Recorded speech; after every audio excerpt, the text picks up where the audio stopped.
This week, we've got Maarten Machine Kamerling. Enjoy. Here we go. Here we go. How are we doing? Very good, thank you. How's your weekend so far? Yeah, it's been good. I had a bit of a bender. My friend from Canada came over, so I had to show him Amsterdam around, as they say.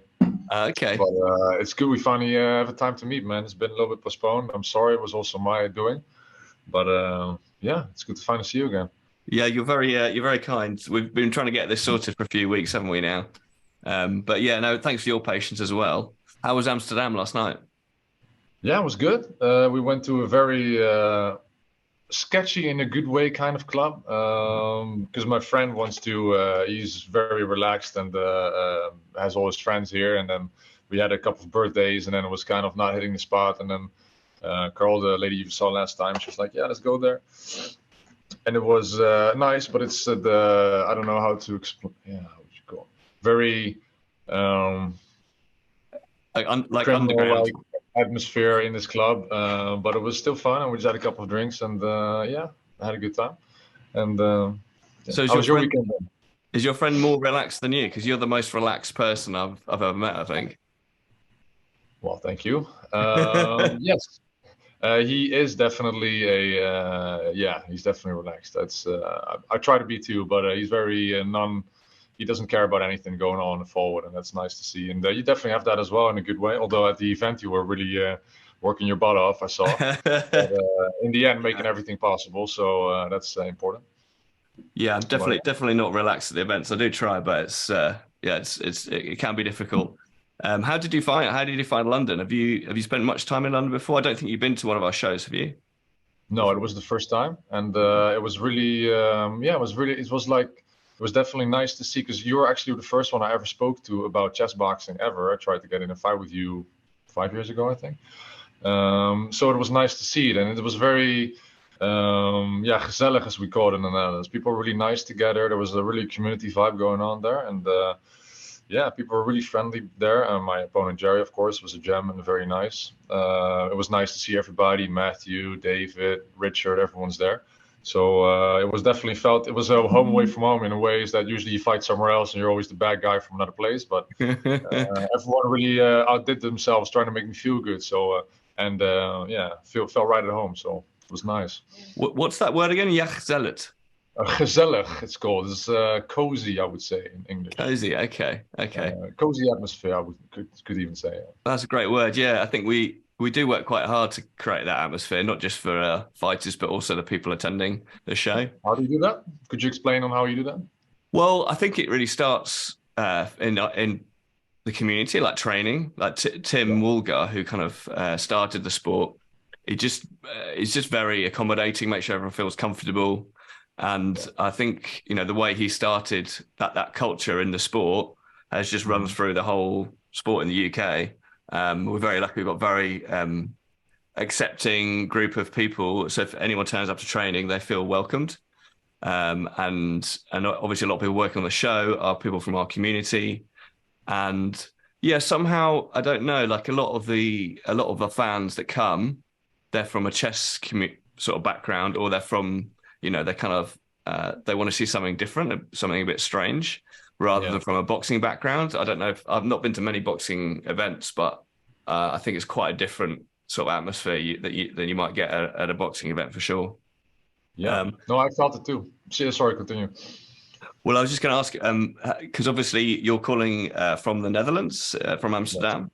Yes. And I just wondered how you saw chess boxing in the Netherlands, whether that's something that you've been looking at, perhaps growing the sport in the Netherlands at all. Yes, I'm in talks organizing a fight in Amsterdam in September. And someone else also wants to. Sometimes I get these requests from people saying they want to organize something, but it's always a bit vague. And I've been on TV about it, so there's definitely interest on it, especially on the funky side, like how are these people doing? But yeah, it's growing, and we'll see how it goes after the summer. I'm fighting again in Paris, and then I think right before that event happens, and I'm full into training again. I'm going to be starting to. I'm going to do a couple more workshops. And yeah, ideally, I would like to use it as a tool to help, especially younger generation, to do something with it. Mm. But to be honest, that is more of a project I'm going to embark on a little bit later in life. Right now, because I think that requires money, and I make money, but not enough. So right now, I'm more focusing on doing that, and then I hopefully embark on those things more. But still, I'm really happy to get all these opportunities I have now, because that's, you got to stay in this community, and that's how you do it. You've already been doing it for 10 years this way, and I look at you, what you have, the community you have now. So that's nice. What do you do in Amsterdam? What's your job? I'm in marketing. I'm a freelance marketeer. So as soon as you have your new venue set up, as you mentioned, I would love to see if I can help you run some ads. So that's what I mostly do for a couple of international businesses. Okay. And I'm developing some concepts as well on the side. One of them is handwriting robots. That's the thing.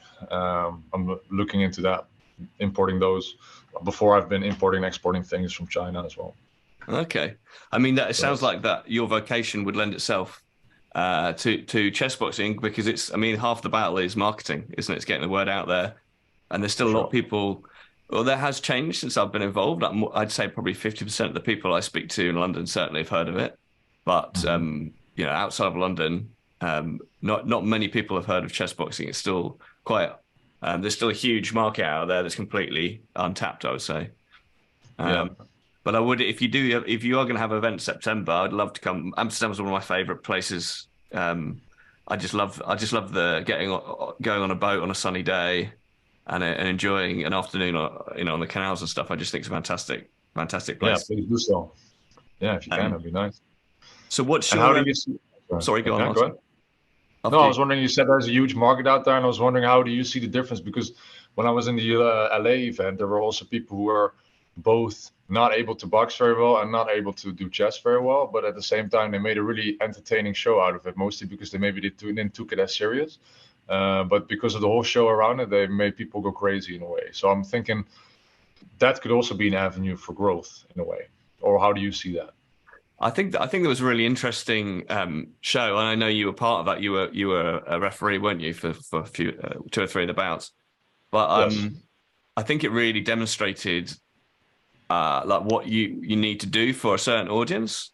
So they are streamers. Ludwig is a YouTuber, he's a gamer, and he knows his audience. His audience wants a certain type of product, Yeah, something that's exactly. fast moving, that's constantly entertaining without any kind of dips, to maintain that interest. Yeah. And it's something that we've tried to do with our stream as well. I tried to explain to the commentators that actually it's the time when there's nothing happening, the transitions or between bouts, where you've got to hold their attention. And I Yeah. think obviously our friend Matt Thomas as well was part of that show, and I think it really demonstrated how to hold the attention of a certain type of audience. So I think Yeah. it really depends, who you're marketing the product to, doesn't it? Really, but I don't think it was in line with our product or our audience, but I think they did Well, what they did because they understood their audience, and I guess you probably appreciate that as much as anyone, given your background. yeah, for sure. I just see it as an opportunity, the way to do it. But I think you're very right in doing that. But yeah, and it is a very tough job as well for the commentators. But I'm pretty because if I'm not going to be this event in Amsterdam is in September, and I might as well fight in Paris at the same time. So if I'm not fighting, I'll be commentating as well. So I'm definitely going to be taking some notes out of Matt Thomas' page there, Yeah, because he knows how to do that, and it's a tough job. So yeah. So you're going to be fighting and commentating on the same show. I may be. Depends Okay. on what happens in Paris for the IFC, because I think they're Mm. organizing an event again in September where they asked me to fight, Mm. and I'd rather not fight twice in the same month because of brain damage. And I'm still, yeah, I don't want to get hit too much, or because I'm, yeah, I'm a fighter in a ways that I keep going, same as what Jerry did, but it's not always good for you, especially if you do that a couple of times a month. Yeah. So Mm. I gotta take a choice then. But I'm also happy to commentate and make a show that way. Sure. But again, I'm gonna need to practice on that because it's not easy. And yeah, I gotta respect the guys who are doing it. Also, your guys, I forgot the names, but they were great. Yeah. So we had Matt Lunn and Sam, whose second name I've forgotten. Sam's never done it before. So he was stepping in for Chris Levy, and I thought he did a great job. But just before we get onto your fight, I'd like to just talk to you a little bit more about the LA show. What was it like turning up in LA, behind the scenes? I mean, it was always obviously a huge production. It was the night after our show, so none of us were able to go out there. Can you sort of talk us through what it was actually like to be part of that kind of production? Yeah, it was crazy. I landed 2 hours, 2 days before, so I had a massive jet lag when I was there. I came in LA, downtown. I was on the subway. There was already people. I mean, that's also LA, right? But there were people doing meth in the subway, and Seriously? $5 a day. Yeah, yeah. It was. Oh my It can God. be a bit grungy like that, but it's fine. That can be anywhere. But I don't it think I'd like highlights that, how. Martin. I think that would make me feel very uncomfortable, to be honest. Yeah, well, I think the range of how crazy people can be is maybe a little bit bigger in LA compared to UK or maybe the Netherlands. But it also helps in making productions like that in a way. That sounds maybe strange to link that together, but they're doing it over the top and everything, and it was nice. They had I'm sorry, I don't want to equate that experience with how beautiful they've done it, but there certainly is something in the American culture where they make everything bigger, go hard or go home kind of thing, and they really outdid themselves that way. Yeah, we were in a nice hotel. I landed. I hang out with Matt. The next day, I was out with Guy as well from the IFC. It was great fun too with him. And I was in the back, and I went into the arena, and then I saw how huge it was. I was about to swear, but it was huge. You can swear. It's Especially when you okay. walk You can down. swear. Because they had the places where Matt and they have their own little locker rooms, and it was like on top of the skybox. From there you can look in, and then you saw the whole how huge it was. I think the capacity was maybe 30,000. I don't know, but it was big. It was really tall, it's like a big Garland basketball Center, arena. yeah. And yeah, you saw all the screens, and they were rehearsing everything. I wasn't unfortunately with the proper rehearsal. And it was, and also for me, I didn't knew any of these guys going in. We had a couple of beers with Ludwig and his team, and they're all very well put together guys. And it was an honor to be part of that. And it was a train ride for sure. I was there rehearsing my lines, what to say in the ring, and being a referee. And it was really nice as well, that experience, because my parents are both doctors, and in a ring as a referee, especially on that event, because I talked to the manager of the event, and he was like, these people make their money with their face and their brain, so whenever something goes bad, just jump in. And which was to my detriment in the Dina and Botes fight, but all the other fights went pretty smooth. But it felt amazing because, like I said, my parents are doctors, and being able to take care of people in such a high adrenaline environment as a referee like that is amazing. That felt great, and it was a big rush, and it was really high, fast paced, exactly like you said. There was a train going forward, and people were going nuts, and it was amazing to see. It sounds like an incredible experience. Like, not many people will get to be part of something like that, and be such a central part as well. You know, you're right there in the action, aren't you? For those bouts that you were refereeing, it sounds fantastic. Yeah, and if I wasn't refereeing, I was sitting next to Guy, helping with the time. He was doing the time, and it was fantastic. It was nice to see, because you also have a bit more of an intimate experience with the fighters that way, and that's also unique. And it was really amazing. So let's talk a little bit about your fight in London. So you were fighting Jerry Anderson. How did you think that went? I did have a quick look at the chess. I don't know if you know chessboxing.info. There's like a database. I saw it, yeah. Yeah, so I did have a new, look. right? Sorry? This implementation where they have the chess games in there as well, that's new, isn't it? It's quite new, yeah. I think where we're able to, well, it's actually run by Richard Fraser, one of our fighters who you know. So where the chess game is available, they put the game on, and you can scroll through the game and see how it went. So let's start on the chess. How did you feel that went for you, the chess? Yeah, it's good that we have the chess boxing info database, so I can cry some more, But no, it was it sucked, to be honest. I was really for for weeks and before I was training a lot on chess, and also the days before I was only doing Caro-Kann variations because I was black, playing as black. But yeah, so the thing is, I kind of switched off my mind because I thought I really knew where the game was going, and then all of a sudden he broke in with his bishop, and then he could take my rook, and then I was like, I'm gonna play as slowly as possible, and I'm gonna attack to, yeah, take his mind off his angles and make sure his queen can't bump in, and that's what I did, and then I just tried to hit him as much as I can, and the fight was.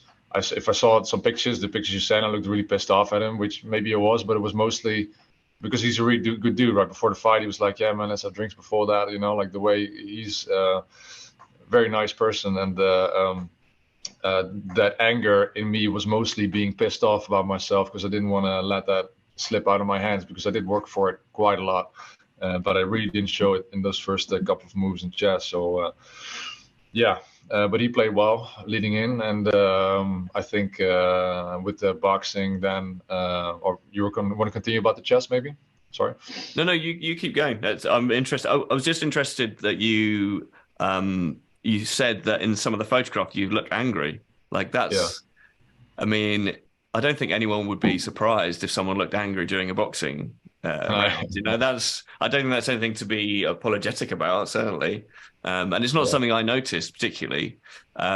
Some fighters do look more angry than others. We've got a guy, Mark Sidwell, and he just looks absolutely livid every time he boxes. But I definitely didn't think that about yourself. Do you not normally? Is it because you felt that you should have kept control a bit more of your emotions?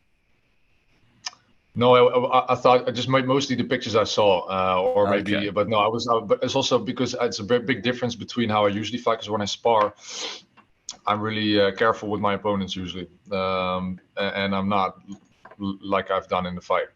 But now I kind of had to, and to be honest, it also felt good. Felt like a release valve in a Mm. way, but there was also a lot of tension put on my own shoulders because of that. And I think that's what I showed a little bit as well. But So do you, so do you think because of the way the chess went, you felt you had to come out and be more aggressive in the boxing? oh yeah, oh yeah, I knew I had to.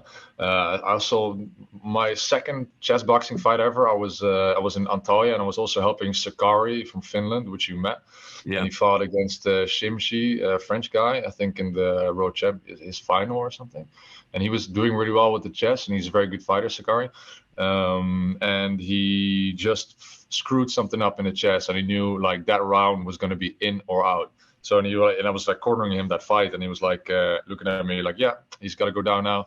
And I had that experience. I had that as well with with Valentin, who was in my corner, and we're like, all right, I gotta do it now. And but he Yeah. was staying in there. Like I was hitting him, but he was I'm not sure what would have happened if the ring if the towel wasn't thrown in because he's very tough. So I don't know. Yeah. He's a tough guy. He's from Glasgow, which is like known to be like quite a tough and rough area of the UK. And he's a All lovely right. guy. I did speak to him the day after. Quite often, if I feel that I need to, I'll just check in with the fighter. And I Good. think he was still very disappointed that the fight was stopped. He still felt that he could have continued. Yeah. I think you probably could have, and he may have been fine. But on the other hand, if something had happened to him, if we carried on, Yeah. that would have been on us and the trainer. And I don't think Yeah. Jake regrets throwing the towel in. I think he felt it was the right thing to do. Um, Yeah. and sometimes, that's the way it goes. But yeah, I'm a big fan of Sakari as well. And he came in, he fought for us a few years ago now against a guy called Nikita from Russia. It was one of the Yeah. best boxing bouts we've ever had on one of our Hmm. shows. Like technically, they were so quick. Their defense was so impressive. It was really a masterclass. He's a very very good boxer. Yeah. So yeah, so congratulations on another victory. How you're fighting again this year in Paris, are you? Do you know who you're fighting? Yes. No, I'm not sure, but the talks are. I forgot his name. He's a Russian guy from. I forgot his name. He's a Okay. Russian guy, but we'll see. I think it's going to be interesting. Guy always throws amazing events, and he's a very special guy too. The way he's like a kid in a candy shop making his dream come in reality, and yeah, getting everyone along with it, and everyone's following in him, laughing and happy and smiling, and all the crazy things he's doing. It's yeah, you can definitely be proud of himself the way he and you as well. I mean, I think the most difficult jobs are for the organizers, and yeah, I'm really stoked with him as well. When we were at the event, I kept saying like, "You're taking notes, you're taking notes," because there were like flamethrowers and there was all kinds of stuff going on at the LA event, and he was also, his mind was blown all the time. He was taking videos, and they had like the chessboard coming down from the ceiling and all that. Yeah. So which is of course a crazy production, because there was a guy hired to be there, because as a referee I was in between making sure the fighters were not anywhere near where the thing was coming down, because yeah, it looked sketchy and expensive. So I don't think it's anything which will come in reality soon. But just to see his enthusiasm as someone who organizes these events as well, being there was amazing. So I'm always really stoked to fight in his events. I always like to do a little introduction show or something for my fight. I wanted to be a Barbie girl last time when I was on your event, but we screwed up the music, unfortunately. But I have something in store as well for his next event. It may or may not be Mexican wrestling. And yeah, yeah, I'm always really honored to come and help him out. Yeah, we went to Paris, and we saw you in Paris. Guy's last show is fantastic production. Yeah. And yeah, I think I don't know. It'd be interesting. Perhaps I should see if Guy wants to interview, because our audience, we've always found when we've like gone a little bit more entertainment. You know, like we're obviously now we've got we don't have a ringer, we have a berserker, and Berserker fought in the last show, which is a little bit Yeah. WWE, is kind of Mexican wrestling-esque, isn't it? And yeah, we were a bit nervous about how it would be received, but somehow our audience just lap it up. Every time we do something that's a little bit more performative, they seem to absolutely love it. So we're always looking If for I new may ask ideas. you, by the way, sorry to butt you in. That chanting that you guys were doing, that the Berserker was like leading, was that last event as well? Because I don't think I've seen it before, but I really liked it. I also saw it in the LA event, and they're also doing it now in the IFC, and like fight, fight, or chess or something. They're really getting the audience going about the things. Was that a thing before with you guys? Yeah, so the chant of chess, chess, chess has always been at our shows since I've been involved, which is sort of 10 years now. And I don't know where that comes from. That was just kind of organic. But with the Berserker, basically he basically leads the audience in doing Icelandic thunderclap. So for each round, there's a thunderclap. So if it's round 3, he does 3 Icelandic thunderclaps, which obviously involves like the whole audience, like clapping at the same time. And also we're working on the Berserker get more sort of interaction with the crowd as well, like going into the crowd. They can body paint him. He can give them some of his mushrooms, stuff like that. And yeah, the idea is that it's a bit like we were talking about before. It's that transition where there's nothing happening, and you want to fill that with something that's entertaining, and that's basically what we're trying to do with the Berserker. So nice. Yeah, Rich is a great guy. He's really well suited to it, not just physically, but like his mentality as well. He kind of loves doing it. I saw that. Yeah, and he's always coming up with new ideas and new ways that he can interact with the audience and bring a little bit more performance to the proceedings. So we're very lucky to have him. Cool. What did you think of the rest of the fights then? What was the favorite, other than obviously you perhaps didn't see the fights before you, but did you manage to catch any of the fights? I didn't really see a lot of the other fights, to be really honest. I have because I was also wanted to talk to you guys, and especially also Jerry and Matt and David. So I didn't pay attention enough, I would say. I've seen the last fight. I like that one. It was good chess, good boxing. Yeah. But I'm sure. What is your next event coming again? Because you're organizing a larger event this time, right? Well, we're at the same venue in October, but we're looking for a larger venue, which we haven't found yet, unfortunately. But so we're back at the Dome on the 7th of October. I don't know if you recall, but we were due to have a couple of Norwegian celebrities fighting last Oh year, yeah, you and there said was that. an Yeah. injury. So we've arranged for them to come back. So they'll be fighting. One of the fighters is a guy called Burke Rudd, who's an Olympic gold medalist. He won the freestyle gold medal in the Olympics in 2022, Hmm. freestyle skiing. He's a super chilled guy, actually. He may be more chilled than you, Martin, even. Oh Um, shit. We're gonna have to so fight that that's one out then. yeah. So we're kind of excited about that and the kind of PR that's going to bring. We're looking at doing something with Nordic chessboxing, with Tero, and those Oh, is it guys. happening again?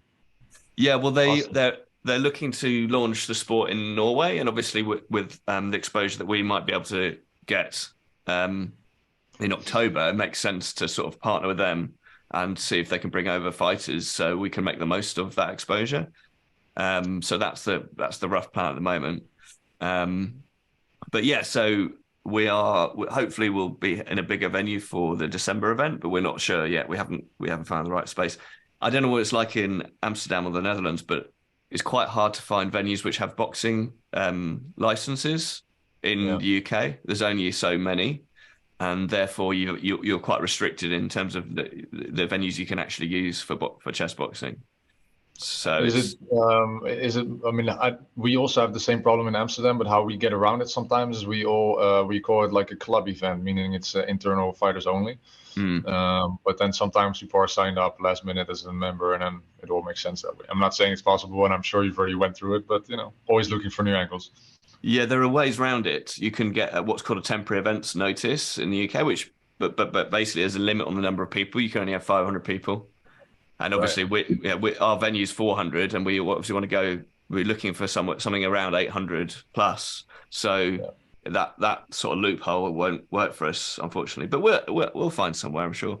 Yeah. Um, Something I'm sure a lot of people will a question we want a lot of people want me to ask this question to you, Martin, is what is your training regime? Because you have got the most incredibly well sculpted torso.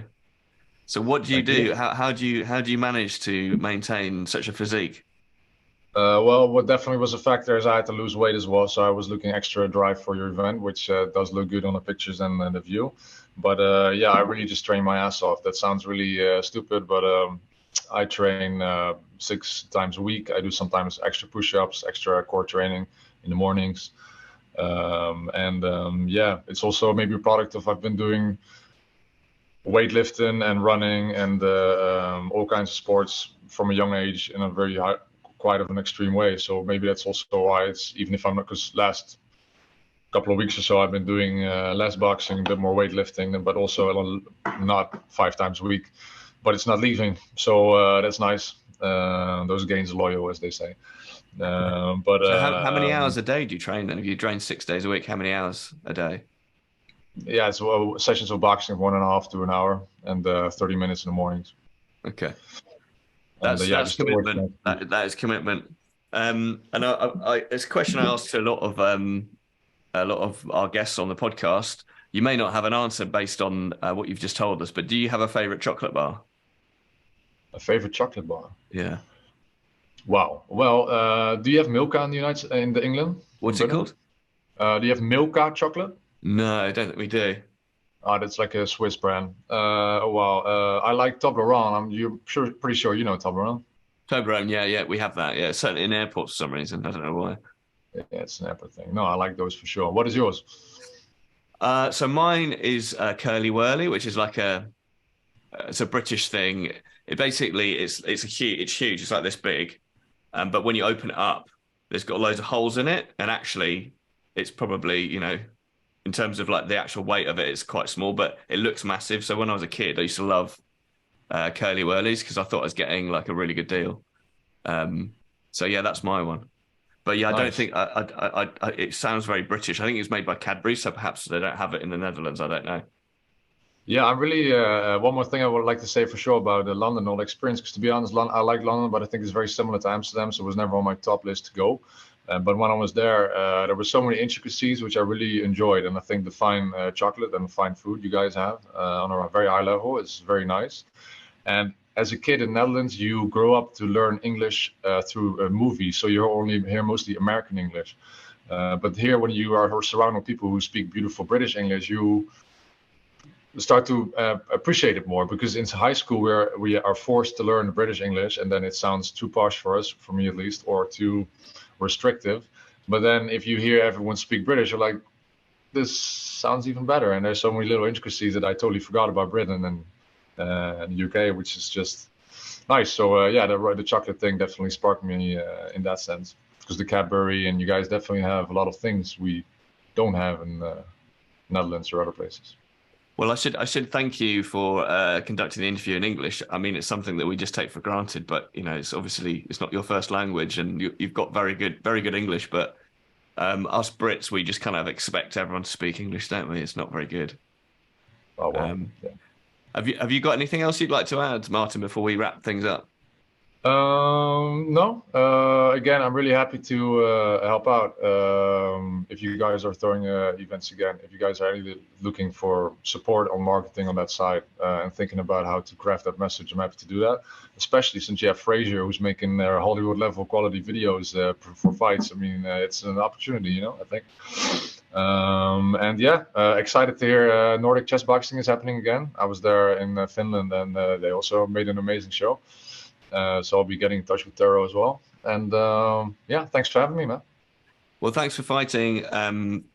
Thanks for coming on the podcast. We'll definitely be bringing a few people out to watch you fight in Paris or in Amsterdam, depending on how that develops. Very excited about the idea of having chess boxing in Amsterdam. I think it's a very well suited product for the Amsterdam market. I'm sure it'll be very well received.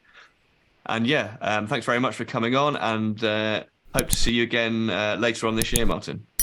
We will, man. Thanks, and good luck. And good luck on the farm. Okay, cheers. Thank you. Thanks very much, Martin, for fighting on the show and coming on the podcast. That's it for this week. We've got our next event coming up on the 7th of October. Get your tickets to chessboxingnation.com, and you can watch everything live, youtube.com/chessboxing. See you in a couple of weeks.